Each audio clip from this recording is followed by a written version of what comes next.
샬롬 할렐루야. 창세기 34장 1절에서 4절이요.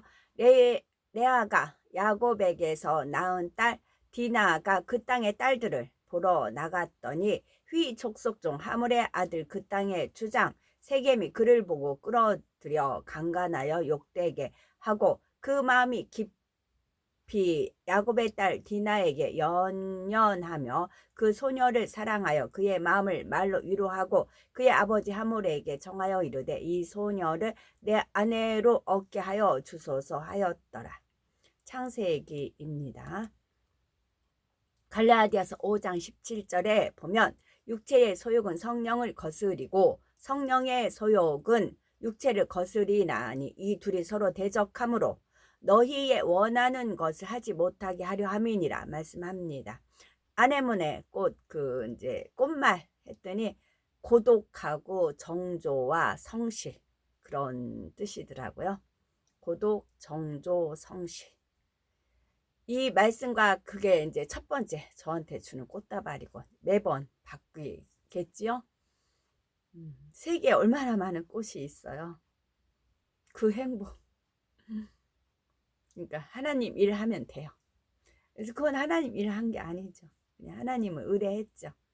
그랬더니 하나님께서 이런 상급을 알려주신 겁니다. 이 말씀과 같이 성령의 소욕 즉 진리 선 영을 쫓으려는 마음과 육체의 소욕 즉 비진리 악 육을 쫓으려는 마음은 서로 갖고자 원하는 방향이 다르지요. 전국에 가시면 그 구름의 형상 있지요. 그 구름의 형상과 진짜 그 천사가 있을 거 아니에요. 그 남자 그 천사를 이제 구름의 형상한 거 아니에요. 이렇게 막 찍은 것 같아요. 정말 그 천사하고 하프키 든 천사가 진짜 저 말고도 우리가 가서 볼 수 있다고요. 실제 존재한다고요. 육체의 소욕 즉 비진리 그러니까 자기가 거짓말하고 거짓되고 간사하면 안 믿어요. 근데 내가 진실되고 내가 참되려고 하면은 하나님 누가 하면 그냥 믿어요. 그 사람이 옳고 그래서 믿는 게 아니라 하나님을 믿기 때문에 믿음으로 하지 않는 것은 모든 것이 죄라 했잖아요. 믿으면 돼요. 믿으면 되죠. 육체 저만 그런 게 아니죠. 이거는 제가 알려드린 거 나만 특별해서 나만 이런 거야가 아니고 누구나 주어지는 거죠. 그렇게 하나님을 의뢰하고 하나님을 인정해 드리면 하나님께 나아가는 자는 반드시 그가 계신 것과 그가 자기를 찾는 자들에게 상 주시는 이심을 믿어야 할지니라 되어 있잖아요. 육체의 소욕 즉 비진리 육을 쫓으려는 마음은 서로 가고자 하는 방향이 다르지요. 그래서 성령의 소욕을 쫓는 사람 즉 영을 추구하는 사람과 육체의 소욕을 쫓는 사람 즉 육을 쫓는 사람과는 똑같은 상황이나 문제 앞에서도 전혀 다른 반응이 나오게 됩니다. 영을 쫓고자 하는 사람은 기도하여 성령의 음성을 듣고 주관을 받아 하나님의 인도하심을 받아 나가게 되지요. 반면에 육을 쫓고자 하는 사람은 악으로 인해 자기 생각에 따라 자기 보기에 좋을 대로 행해 나갑니다. 오랜 세월 말씀을 들어서 무엇이 선이고 영이며 진리인지를 분명히 안다 해도 그보다는 자기 감정과 자기 생각이 앞서므로 결국 자기가 원하는 대로 행해 나가지요.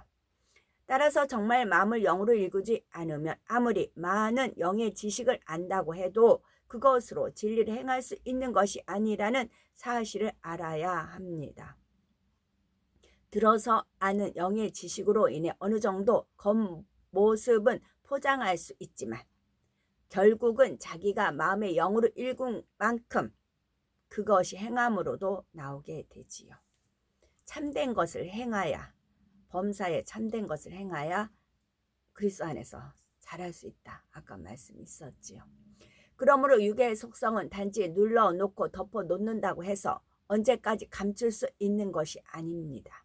더욱이 하나님께서 사랑하시는 자녀라면 도리어 그렇게 눌러놓고 덮어놓은 육의 속성까지도 다 드러나도록 연단하셔서 결국은 깨어지고 변화되어 온전해지도록 만들어 가십니다. 창세기 34장에도 우리는 야복강에서 자기가 깨어진 야곱이 어떻게 변화된 모습으로 나와졌는지를 알 수가 있습니다. 동시에 육과 영이 어떻게 다른지가 잘 대비되어 나오고 있지요. 오늘 본문의 내용을 간략하면 이렇습니다. 야곱과 그의 가족들이 가나안 땅 세겜성 앞에 머물고 있을 때에 야곱의 딸 디나가 그 땅 여자를 보러 나갔다가 휘 족속 중 하몰의 아들이며 그 땅의 추장인 세겜에게 그만 강간을 당하고 말지요. 그런데 세겜은 디나를 사랑하므로 자기 아비 하몰에게 청하여 디나를 아내로 삼고자 합니다. 이에 하몰은 야곱을 찾아와 디나를 자기 아들의 아내로 줄 것을 청하지요. 이때 이 소식을 듣고 온 야곱의 아들들이 세겜과 그의 아비에게 한 가지 제안을 하지요. 할례하지 않은 사람에게는 이스라엘 여인을 아내로 줄 수 없다고 하며 세겜성의 모든 남자들이 할례를 행하면 디나를 아내로 주겠다고 합니다. 물론 이것은 야곱의 아들들이 그들을 속이기 위해 한 말입니다. 그러나 야곱의 아들들의 이러한 속셈을 모르는 세겜의 하몰은 그들의 제안을 좋게 여김으로 돌아가서 그 성문으로 출입하는 모든 남자가 할례를 받도록 합니다. 이때 하몰과 세겜은 자기 성의 사람들을 설득하기 위해서 그들의 구미에도 당기는 말을 하지요. 즉 자신들이 이처럼 할례를 하여 야곱의 아들들의 청을 들어주게 되면 서로가 딸들을 아내로 주어 한 민족이 될 것이고, 그렇게 해서 함께 거하게 되면 결국 야곱이 가지고 있는 소유까지도 자신들의 소유가 될 것이라 했던 것입니다.